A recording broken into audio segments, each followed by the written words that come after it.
at you, man. How are you? Doing good, doing good. How are you? Man, I'm busier than a one-legged man in an ass-kicking contest. And that's good. That is good to hear, man. Yeah, it's good to be busy, man, doing music-related stuff for sure. Absolutely. Man, last time I talked to you, we were deep into COVID and neither one of us was feeling great about stuff. It was very difficult, and especially for you, of course. So it looks like everything is opening up. People are touring, there's shows all over. It's got to feel great, huh? Yeah, I mean, it does. I think it's a little. The challenge for me, Scott, is that we're kind of the smaller guys. We're not in Guns N' Roses and Metallica and Green Day. So, there's still different restrictions in different states, and we're not operating under a big umbrella like Live Nation or a bigger company, and they take care of all of that kind of stuff. Yeah. So, there's little things, but even a little activity, man, I'm grateful for. We got a show down in my home state of Alabama next week, and then we go up to Indiana in July, and then we got a good run in August, and Yeah, things are slowly coming in. yeah, you got a good run in August. You're coming up by my neck of the woods, man. I can't wait. Right on, brother. Well, refresh my memory. Where are you? Just outside of Chicago. Oh, So okay, yeah, you're in great. Joliet there in August, and man, I'm looking forward to that. It's been way too long. Oh man, that's awesome, Scott. Well, for sure, man. That little run is going to be. That may be our first proper run. Where we bring all the gear and Yeah. hook up the trailer to the big rig, and bring all the drums and the amps and really blow it out. I was listening to another interview you were doing, or I read an article possibly. You do all your road work. Do you still do that? I mean, you cart your own gear around, you load your own gear, you unload your own gear, you do your merch. That's insane, my friend. Well, look, man, we do all that partly out of necessity. My goal when I left Black Star Riders, Scott, was to focus on my solo career 100% and just see what could happen. I knew that we would be starting out. It'd be a lot like it was back in the early Brother Kane days. Right. The other big component, as you know as well as anybody, is that rock and roll is not the cultural influencer that it used to be. And Sure. I don't see that happening again in our lifetime. I think, Yeah. I think we were lucky, man, to come up when we did and be around the music that we were. So the fun part for me is that I know exactly who my audience is, man. So I just focus on them. Like, let's get in front of those people that love the music. We all came up around the same time. We saw a lot of the same bands. And that's enough for me.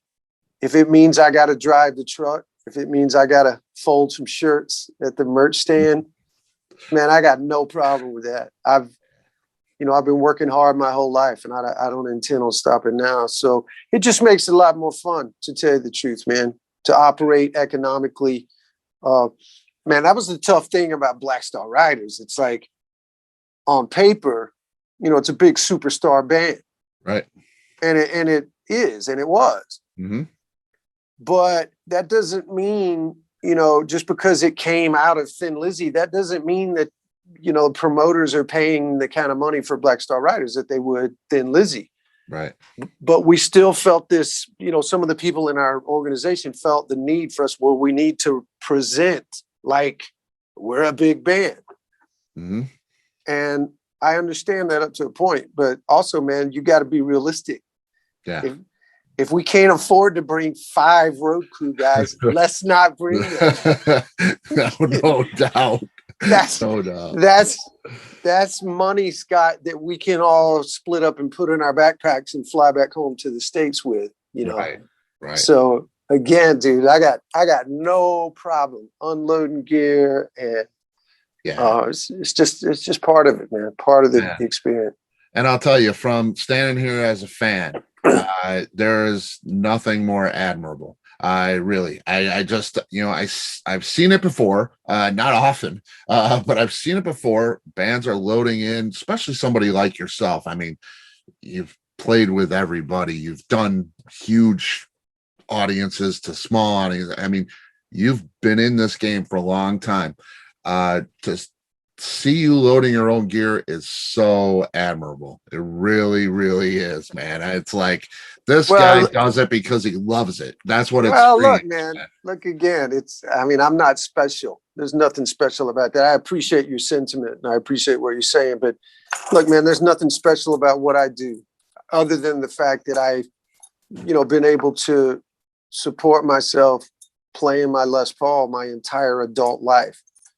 And I got two more kids to get through college, which will be a total of 5. And it's to me that's a success. My only aspiration when I graduated junior college was that I thought it would be incredible if I could just make a living playing music. And that's what's happened, man. That's what I've done. So and and as a fan, we're thankful. Speaking for fans, we're thankful for that, man. Without your music, our lives are different. Really, that is the truth. I think we're gonna agree to disagree on that one. You are something special. Musicians in general, your life wouldn't be the same without Thin Lizzy. When you were younger, seeing them, Ted Nugent. Without that music, everything's different, and it's the same for this generation that's listening to you. You're changing lives out there, man. Well, I appreciate what you're saying, buddy, and that's not lost on me. I mean, I do believe that it is righteous work that any of us that are creative and write songs and make records and tour and play shows. I know it does provide all sorts of things for people. Mm-hmm. And whenever I guess when the road does get long, or if the audiences aren't as big, that's the thing. It just keeps me from even thinking about it. Yeah. All I know is that Damon Johnson and the Get Ready put out a quality rock and roll record this year. Oh yeah. And it's a record that I'll stand up again beside anything I've ever done in my career. And and my bandmates feel the same way. My producer, Nick, he feels the same way. Now that's a guy with a fucking resume right there, man. Yeah. So so for us to pull something like that off in this, incredible year that we've all just been through, mm-hmm. there's definitely a source of pride. And it's good work. It is, and it's a great record. Let's talk about it, man. Battle Lessons on Double Dragon Records, and I want to stop there because I read Double Dragon Records, and I'm an 80s kid. I think Double Dragon video game. That's your imprint. Tell me where Double Dragon Records comes from. Yeah, man. My wife Linda and I were both dragons in the Chinese zodiac.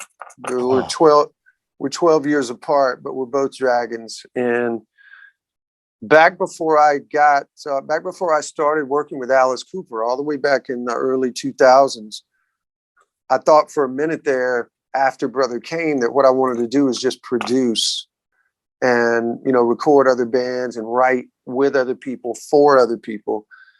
So I started what we call Double Dragon Studios right then. It was just at my house, but I had everything we need, man. I could record a full band. And it was fun for me to kind of start that process. Well, Alice Cooper called. I went on the road with him. I started putting out more solo records later, and I just felt like, well, hey, let's call it Double Dragon Records. And it's definitely, it's a tip of the hat to my wife for our partnership and our relationship. And, man, it's funny because people go, well, Damon, you're supporting your family playing music. I tell you what, Scott, they're the ones that support me, following my bliss. My wife and my children, all of them have, they've sacrificed and adjusted their lives so that I can continue to follow my passion and do what I love. It would be nice if Linda or I, either one, came from like a rich family and we could, Right. I could just go buy that Prevost and we could roll up and down the highway in that bus. But no, man, it's I'm the same as you and so many other people out there, man. Music changed my life, and the fact that I've had all these incredible experiences, and I've tried my best to pay attention and learn as much as I can along the way. So I definitely love that idea of independence, being an independent artist, putting out music on my own imprint. I would never say that I will never, sign to a record deal. We had a couple on the table, even before this record, and I was, flattered and respected that. But man, those things are different now than they used to be. When Brother Kane signed our deal, we signed a really small deal compared to other bands like Stone Temple Pilots or, Candlebox, or I could go on and on. Mm-hmm. But man, that record company spent a fortune, right. Promoting us, man. Radio staff, print, videos, easily way over $500,000, man. Yep. And you think about that now. It's nuts. That just doesn't happen anymore. It doesn't even happen. No, it's nuts, man. It's nuts. So it's just crazy though, man, to think that you'd be surprised, honestly, Scott, if you sat down and you did the numbers. Maybe it's good for me, brother. I was very good at math in school. You do a little comparison and like the expenses and all that kind of stuff. I mean, I'm certainly doing better right now putting out records on my own imprint than I did back in the Brother Kane days. Now, we had a bigger profile. We were on the radio more. There were more people seeing us, and but as unfortunately, Brother Kane never was able to click it up to that next level that we could just stand on our own and we could sell 1,500 tickets in 45 venues. That would have been amazing. Mm-hmm. I'd still be in Brother King right now if we could have achieved that. So I said all that to say that's what Double Dragon Records is all about, and if you think about it, I put out my release album in 2010, the EP in 16, the live record in 17, Memoirs of an Uprising 2 years ago, and now Battle Lessons, all on Double Dragon. Pretty great. Pretty great. Successful, man. That's success to me. Come on, sure. Bro. Listen, I love going to Spotify or Apple Music, and it's a real source of pride for me to look at my artist profile and there's all these titles, and absolutely. We made that happen. It's a labor of love, and it's definitely something that I'm proud of. My family's proud of. That's awesome. And Battle Lessons on that label, on that imprint, and this record is something else. Tell me about the writing process. Now you're a three-piece here, which kind of shocked me. Coming from Thin Lizzy and Black Star Riders, really dependent on that dual guitar thing happening. You stripped it down to a power trio. What's the writing process? Did you write everything, or your guys involved, or how'd that work? Yeah, man, I did. I wrote everything. I wrote most of these songs with my longtime friend Jim Troglin, and we've been really close friends for 30 years. And back in the earlier days, man, I would co-write with anybody. Like, man, hey, if you want to write a song, let's sit down and do it. And as I began to get more of a focused vision on what I wanted to do musically and what I wanted to say, I think I stripped away all of those collaborators, Scott, not for any other reason more than just knowing what I wanted. And Jim Troglin brings something different to the table. So many times you write with other people and they're like, well, man, let's write a hit. Let's write something catchy. Let's write a good melody and a great lyrics. Like, fuck that, dude. Right. I just want to rock the fuck out. Right. And I knew that I could take care of all the guitar stuff. Jim always shows up with a plethora of ideas, and we just have a great way. We have a great manner, of bouncing ideas back and forth. Jared Pope has been my drummer now for 6 years, and I'm so, grateful for that. And I love working with him. He understood from the beginning and continues to that, songwriting it's another craft, and it's something I'm passionate about. It's something I put a lot of time into. So the guys, I think, get really excited when they get that text or email from me. Hey man, check your Dropbox. I just put, 8 new songs in there. I want you to check them out. Yeah.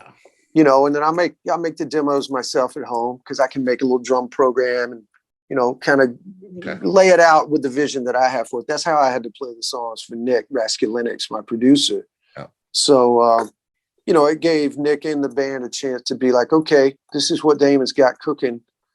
And, it's really the most exciting time for me, Scott, when I send those guys the demos and then I get that response. Yeah. I don't imagine so, man. Yeah. Yeah. I'll never forget Robbie, my bass player. He called me. He goes, dude, what is this fucking song? Talk yourself into anything. There we go. He goes, that's my favorite song I've heard in 10 years. I'm like, awesome, dude. Well, it took me 15 minutes to write it. Look at that. That's cool. That's great. And that is, of course, the new single too. Talk yourself into anything. You got to do a video for that one? Brother, the video for Talk Yourself Into Anything will be live everywhere this Friday at 12 a.m. Eastern. So that means at midnight, which I guess Thursday night, early Friday morning on the East Coast. And that's 11 o'clock our time, Chicago and Nashville. So it'll be on YouTube. It'll be on Spotify and Apple Music and all that stuff, man. Yeah, I can't wait for you to see it, bro. It's no contest. The best video I've been able to do yet as a solo artist. And it's first class, man. First class. Nick is in the video. Oh, really? Oh, he's that's in the cool. Video. And he's fucking awesome. Yeah. That is cool. Yeah, and that's such a great song. There's so many great songs on this record. You mentioned, writing. Without that, we want to write a hit and all that, and, special lyrics. I was going to ask you if you had any specific goals with this record as far as that, but you just want to rock out. You just want to write great songs. Yeah.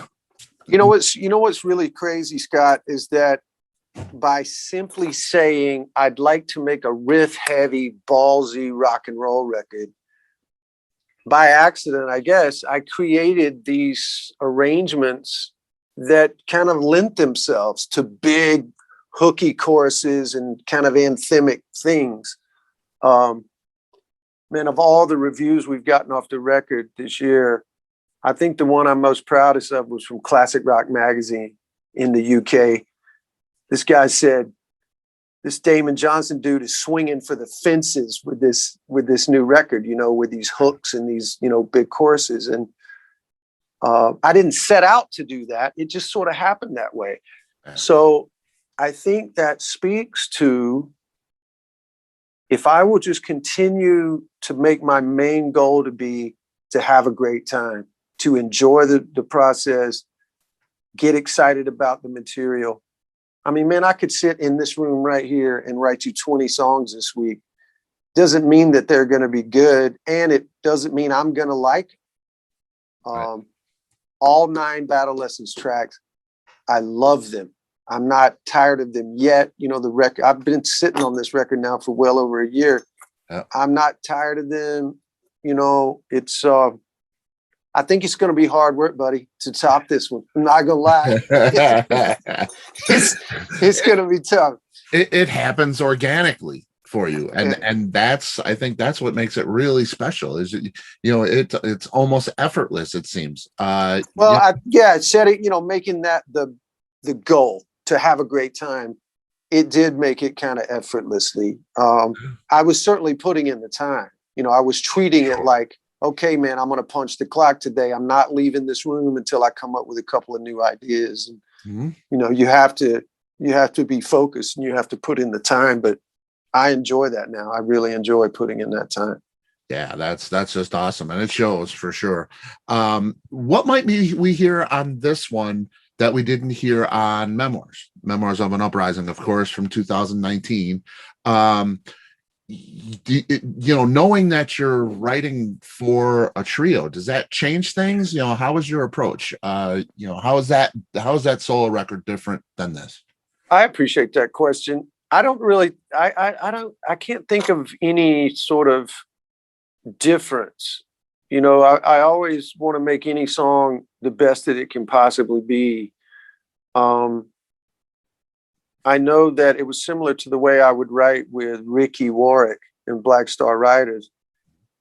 I think the thing that made us such a great songwriting team is all we cared about was the quality of the song. We had the great comfort and the great advantage of knowing that the guitar stuff was going to be totally taken care of. We're in a band with Scott Gorham. You know, I'm a veteran. So it's almost like we would let the guitar stuff come at the end. Ricky and I would sit in a room with acoustic guitars and really focus on the melody, the arrangement, the lyrics, that kind of thing. And then we would bring in the other guys in the band and go, hey, let's plug in and see what we can make out of this. My solo stuff is different, especially Battle Lessons, Scott. So many of those songs started with the riff. You know, Can't Clap Any Louder, Let the Healing Begin. You know, both of those songs started as ideas that my buddy Jim brought to me. And the more I would stay in it and kind of work with it, you know, I would come up with another chord progression and then be like, oh, and here's a riff that works right here. I mean, man, I wish I had video of the day that I wrote Talk Yourself Into Anything. That's the one song on the record that I wrote by myself. And man, the minute I wrote that fat, badass riff in the middle of the song where it stops, I just felt like I was in, you know, Blue Oyster Cult. I just felt like, man, I have reached the mountaintop. This is it. This is it. This is, you know, it's like if I was still, you know, making records with Scott Gorham and not just doing Thin Lizzy with him, he would have loved that. You know, that's something I would have sent him in a text message and said, hey man, check out this riff. So so it's extra special, that song, for me, you know, that to see that come to fruition. But yeah, I think the way of writing both records was probably pretty similar. I care a lot about the songs, but with Battle Lessons for sure, man, I came front loaded with riffs and some tempo. Yeah. Oh yeah. Yeah. And right from the get-go, you know, the title cut is just, you know, it comes at you hard and heavy with that killer riff. I mean, it's just great, man. What an opener. Yeah. It's so great. Well, thank you, brother. The guys and I are definitely having to, you know, get back on the treadmill or get some cardiovascular preparation, man, because it is not a given that we can just play all these songs in a 90-minute set without some effort. You know, we're gonna have to have our shit together. Yeah, sure. Man. It's it's a workout for sure. No doubt. It's a workout. Just sitting here listening to it, I was exhausted. That's awesome, man. That's awesome. Very cool. Now let's talk about Nick producing the record. Raskulinecz, of course. Foo Fighters, Rush, on and on and on. We can talk about Nick. He produced your solo EP, Echo, in 16. Black Star Riders, Killer Instinct. Nick seems to be the guy. He's the go-to. What does Nick bring to the record that somebody else might not? Well, you know, Nick's resume is staggering. It is. It's staggering. And there are still days, even now, that I can't believe that I have someone like that in my life. I don't remember if we talked about this the last time we spoke, but Nick and I met for the first time at an Iron Maiden concert here in Nashville right after I had moved to town in 2013. And he didn't know me. I don't even, he wasn't even that familiar with Brother Kane, to tell you the truth. But when he walked in the room, I kind of elbowed my wife. I'm like, wow, that's that producer guy, Nick Raskulinecz. And, if you just froze time right then and said, hey, Damon, you're going to make 5 records with that guy by 2021. I would have been like, what the fuck? That would be amazing. So, it's just one of the greatest accidents in my life, Scott. There's no one I've ever trusted so much as I trust Nick, because even though now we're great friends, our families are friends, our wives are best friends, he still, there's a difference in, the friendship and the working relationship. He does not hold back anything when it comes to the songs, the guitar sounds, the drum sounds, the arrangements. The guy it's not an accident, man, that he's won so many Grammys and gotten nominated and still gets calls from the biggest bands in the world, to make records with him. So I can't, look, I've already worked with a lot of producers in my life, and I appreciate that great work and surprises come from working with different people. And I don't know what the future holds, but I can tell you this right now, man, as far as the rock music that I write and want to put out, why would I want to, who's going to be better than fucking Nick Raskulinecz? Nobody. Yeah. Nobody. That's so, cool. If I hope we make 20 more records, man. It's an honor and it's a privilege to have that guy in my life.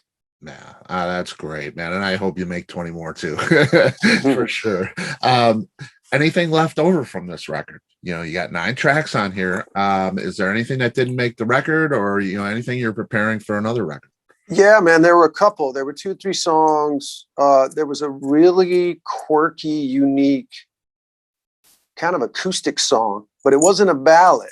It was, it's so quirky, I don't even know how to describe it, man. That's cool. But the song was called Violent With Me. And my manager, Kevin, just loves it, man. So I got a feeling that one's going to show up somewhere. There was another song called Mama Made You a Fighter that when I listened to the demo a few months back, I was like, man, I can't believe that song didn't make the record. It's a great, it's a great song. And there were a couple other songs that were kind of bluesy, kind of somewhere between Stevie Ray Vaughan and some of Gary Moore's blues stuff. Some good songs, man. Things that I like a lot. They just weren't the right fit for the way the battle lessons turned out. So we'll see, man. I'm definitely in that mode right now where I'm starting to get the itch to sit down with the guitar back in the laboratory and start working on some new stuff. So we'll see. Right now, dude, battle lessons is so badass and it's so balls to the wall. I feel like my hard rock cup runneth over. And That's very cool. We're in a good place. What do we hear you playing on this record? The Gold Top? And I know you had one in 2000, it was bathing in the 2010 flood. And wow. And I know like 6 years ago you had one with a headstock broken off. I know you're not a big collector. You don't have storage rooms full of guitars, right? You have a go-to. I have a tiny storage room, but the go-tos, sit on one shelf. And yeah, man, that's cool that you mentioned those guitars in particular. I love that Gold Top. Yeah, man, the headstock snapped on what was my number one for a long, long time. It's a mid 90s. It's like a 60 reissue. One of my favorite guitars. Got a beautiful lemon burst top. That thing sounds great. I used that on some stuff on the record with a repaired headstock, of course. I played that green Les Paul. I don't know if you saw that, Scott, but I got a gorgeous candy apple green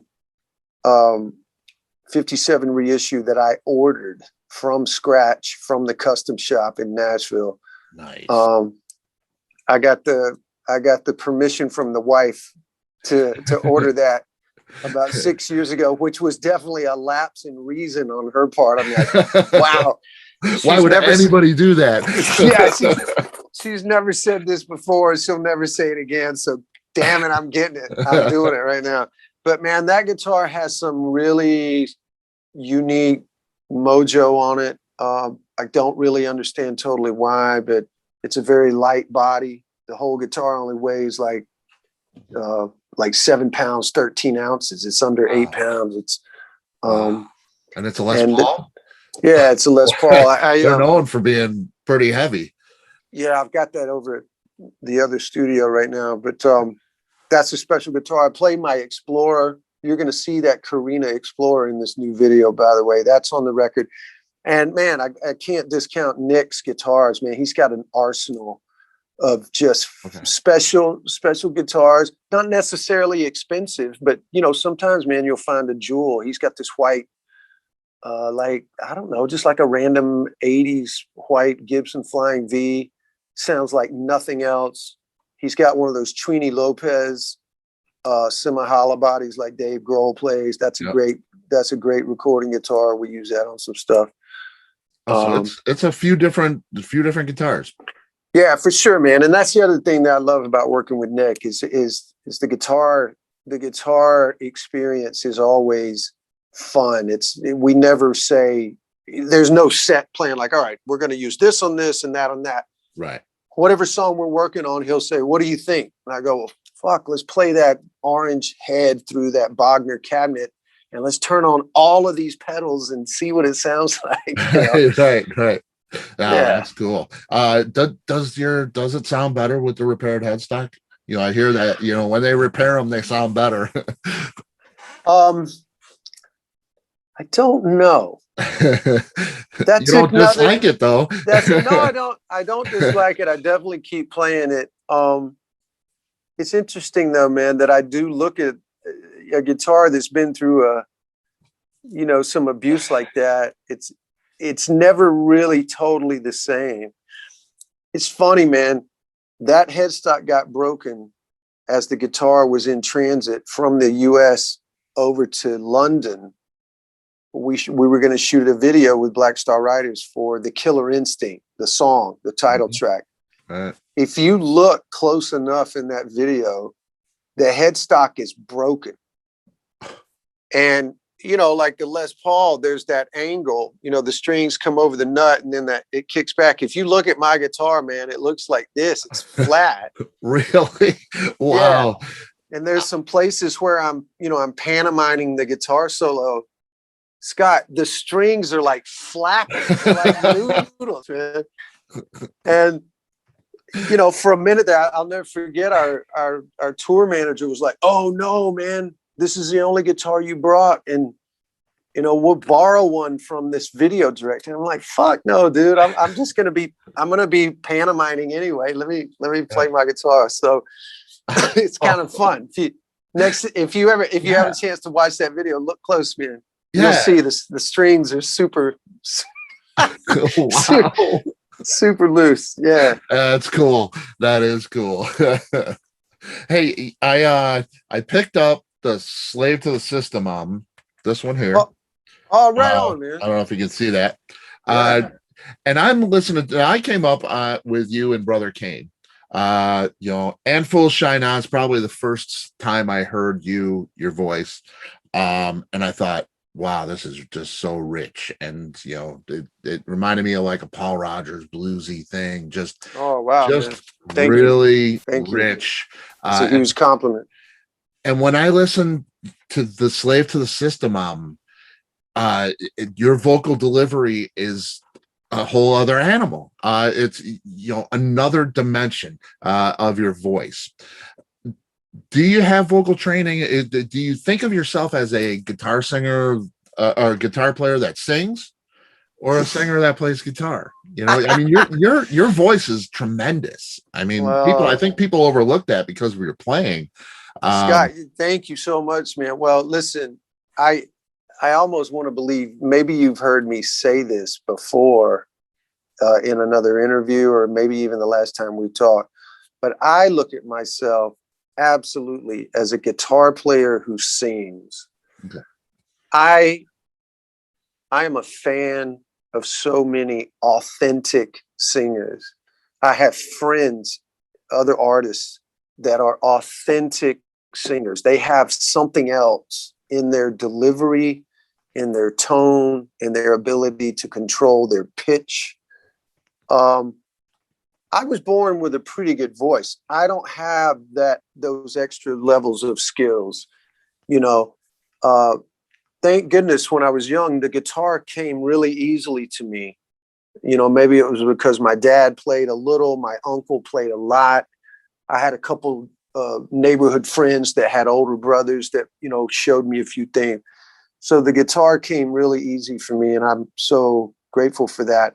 Singing has always taken a lot more effort, especially, man, when you consider that before Brother Kane, I was the guy that would sing like Bryan Adams songs in the bars. Like we would have a lead singer, and then to give that guy a break, I would sing,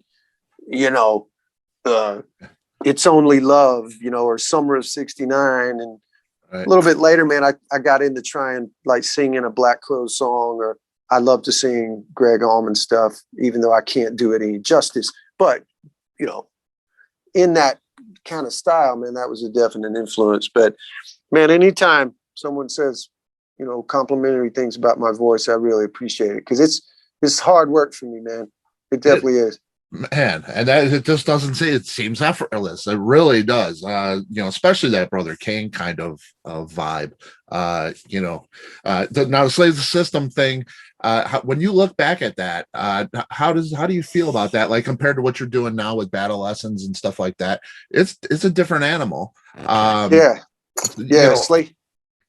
Do you look back at that and say, what was I doing? I love that record, by the way. Oh no, listen, man, I'll put Slave to the System up there, that record up with anything I've ever done, man. It was such a great record. Great songs. Great songs.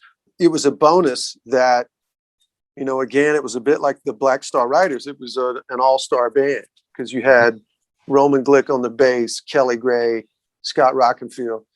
So, I got to give a lot of credit to Kelly. Kelly produced the third and final Brother Kane record, Wishpool.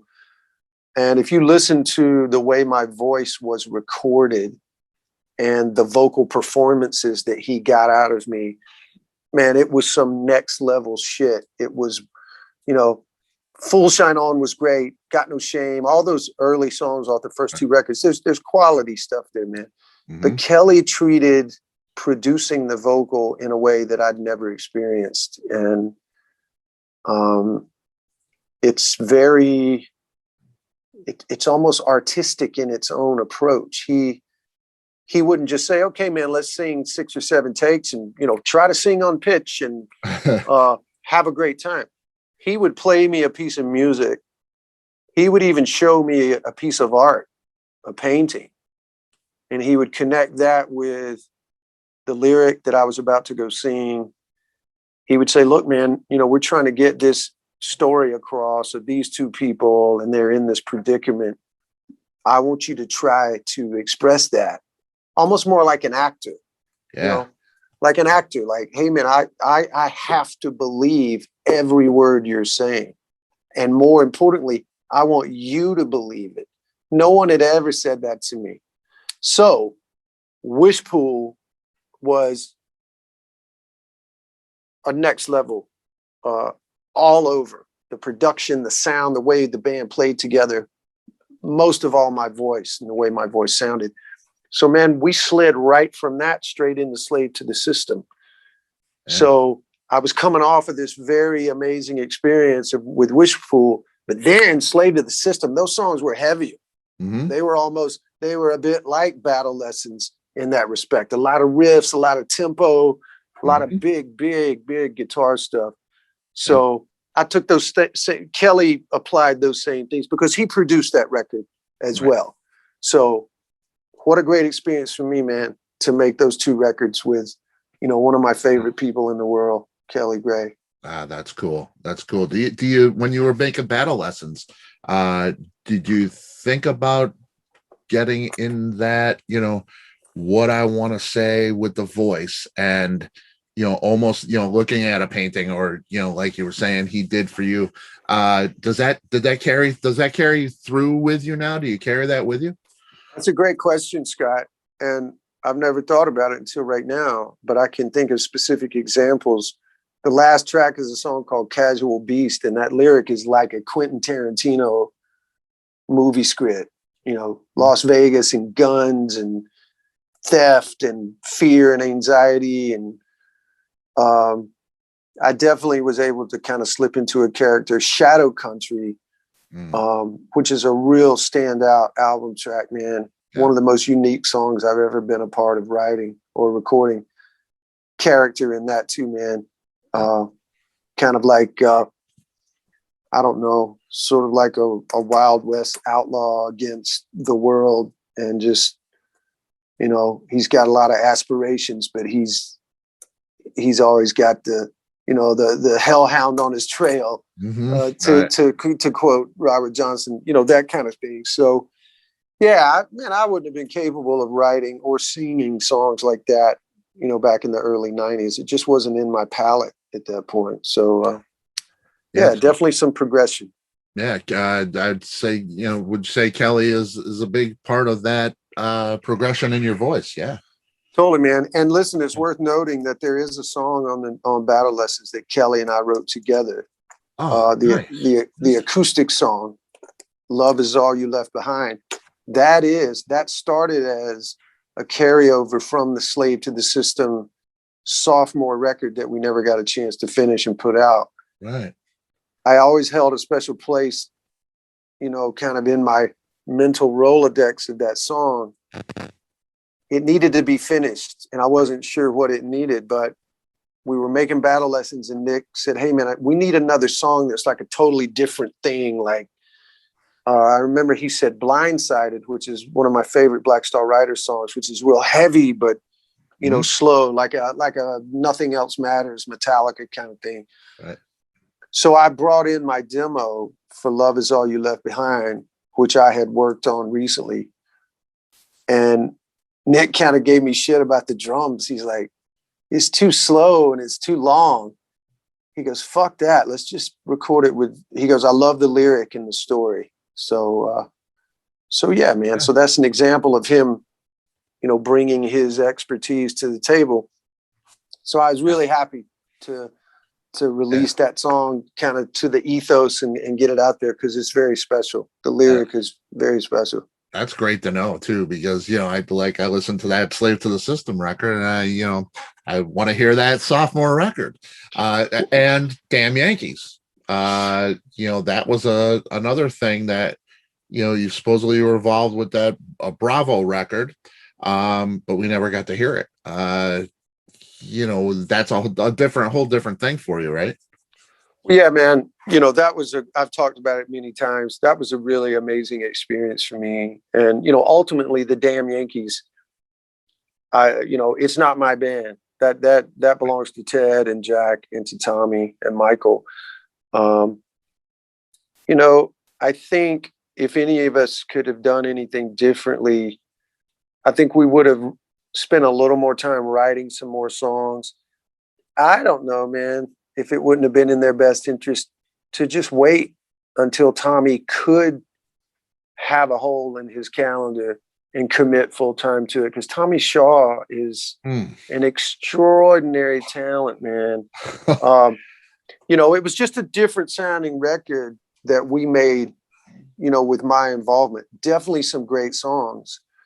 I just don't know that there was that one standout track that a major label like Columbia could take and make a video for. That was like in the early 2000s, man. That was right as the door was closing on the old way of marketing, right? Especially marketing rock music. You needed a single. That's all that mattered. Needed a single, man. Needed a single, and I just don't think it was there. And I if the guys were here right now, they would agree with that. But it was sure an honor for me. Those are all amazing talents, and man, I've got records by all of those guys in my collection to this day. So it was a real thrill for me to have that experience. And we talk about Ted Nugent. You were going to see Ted Nugent when you were what, 16, 17, right? And 15. 15, and Thin Lizzy was opening up. You didn't know who they were, right? No, I didn't know.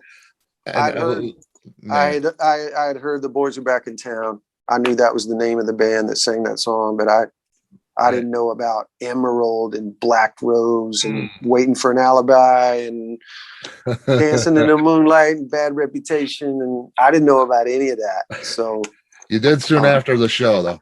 I did very, very quickly after that. And you know it really well now. Yeah, man. It's just amazing to have you, as part of that legacy too. It's just so great. Tell me about your daughter, Sarah. I came across a YouTube video of you performing with her, and she is just something else. When are we going to hear a recording with Sarah? Well, you know what, man? The good news to that question is there is 2 recordings with Sarah on it. It's on my acoustic album that I put out in 2010. That album is called Release. Okay. And we did a duet together on a song that I wrote a couple years prior, a song I really like called Better Days Will Come at Last. And then the last track on the album, she sang the lead vocal. It's a cover of a song by the amazing Shelby Lynn. Shelby's just a mind-blowing talent and singer and writer who's also from the state of Alabama originally. So, man, Sarah knocked it out of the park. And that video was shot a few years after we made that CD together. Sarah just sings for fun, man. She loves music as much as anybody. Super passionate, loves going to shows. But, she doesn't harbor any aspirations about doing it professionally. I would love for us to record something else sometime. But I'll tell you what, man, if you get on your Spotify or Apple Music, find my album Release. Yeah, those 2 songs, Better Days Will Come at Last, and the Shelby Lynn song is called Where I'm From. And Sarah, man, she's special. That was so cool to see. It's such a special moment, man. It was way, way, way cool. Thank you, man. Damon, I don't want to take up your whole day, man. I could talk to you for hours on end. I so appreciate your time. But I'm going to see you in August, man, at the Forge in Joliet. You got a nice little run of dates, and that's man, that is great to see. On the road a little bit, playing this Battle Lessons record, man. What can we expect from a set list? Are we going to hear, Brother Kane record, some of that stuff, and maybe Black Star Riders, and a little bit of everything, man. The show right now is definitely heavy on my solo stuff. Heavy on Battle Lessons and Memoirs. Yeah. Man, I'm proud to play those Brother Kane songs until the day I die. There's a lot of great material there, and yeah, man. And we always have a lot of fun. We'll tip the hat to Thin Lizzy or Alice Cooper sometimes, just for fun. Those are some of the greatest rock songs of all time. So why not? Absolutely. Why not trot those out for a little finger exercise from time to time? Very cool. Yeah. Where do we find you online? Where can people find these tour dates? DamonJohnson.com. I am. It's so funny, man. Just last week, I renewed my subscription on my server. For my website. URL for the website, and it's just crazy to think, man, that a friend of mine called me 21 years ago, literally the year 2000. He goes, "Hey, man, this whole internet thing is happening." So he might be onto something. He goes, you might want to get ownership of just DamonJohnson.com. You never know. That's what he said. He goes, you never know. And sure enough, man, it was a good move, because there's definitely a few other Damon Johnsons in the world that I'm sure they get really pissed off at me that I have the I have the website, man. Yeah. Yeah, you can sell the domain, I think, now too, once Yeah. you got it, which is really bizarre. This whole internet thing, man, I'm old school like yourself, and it's like, this is all just, I love it and hate it at the same time. Yeah. Yeah. It's But definitely has its pluses and minuses.